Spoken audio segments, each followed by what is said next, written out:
how to contact Epic Games. So what we want to do is go to Google, search for Epic Games here. And what we want to do is just click on this first website, epicgames.com. Log in with our account if we haven't already been logged into this website here. And once we have been logged in, we will click on support.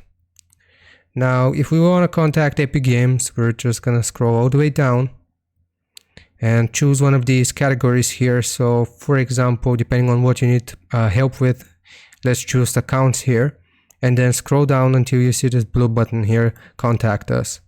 Once selected, we will need to choose our platform that we use to access Epic Games, choose the category that we want help with, the contact reason, and we can also describe our problem here. We can also attach files to this email. Then what you're going to do is you're going to click on submit an email request, and that's how you contact Epic Games. I hope this helps you out. Leave a like and sub, and I'll see you next time.